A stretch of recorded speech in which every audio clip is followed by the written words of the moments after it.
సాక్షి ఛానల్‌ని కేబుల్‌లో రానీయకుండా అందరు కేబుల్ ఎంఎస్ఓల మీద ఒత్తిడి తెచ్చి చేశారు. ఇంతకుముందు ఈటీవీనైతే చేయలేకపోయారు. ఎందుకంటే అది ప్యాకేజీలో ఉంటుంది.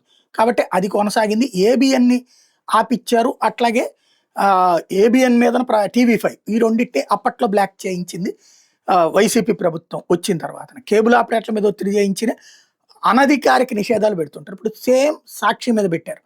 ప్రస్తుతం తాజాగా చూస్తుంటే సాక్షి కోర్టుకు వెళ్ళింది. అప్పట్లో జ్యోతి వీళ్ళు కోర్టుకు వెళ్ళి తెచ్చుకున్నారు. ఈవెన్ ఎవరైతే కేసీఆర్ తను రావడంతోనే టీవీ9 ఏబిఎన్ ఇట్లాంటి వాటి మీద అట్లాగే బ్యాన్ పెడితే మళ్ళీ కోర్టులకు వెళ్ళి తెప్పించుకున్నారు. ఇప్పుడు అట్లాగే కోర్టులకు వెళ్ళాక ఇస్తారా అంటే ఆంధ్రాలో కోర్టులకు వెళ్ళాక కూడా ఆ తర్వాత కూడా ఏబిఎన్ ఇవి రాలేదు. ఇది గుర్తుపెట్టుకోవాల్సిన అంశం. ఇప్పుడు మరి సాక్షి కూడా రాదు. కోర్టు మాత్రం ఇప్పుడు దీని మీద ఆగ్రహించింది. సాక్షి టీవీ ప్రసారాలు రాష్ట్ర వ్యాప్తంగా అడ్డగోలుగా నిలిపివేయడం ఏంటంటే సుప్రీంకోర్టు తీవ్ర ఆగ్రహం వ్యక్తం చేసింది.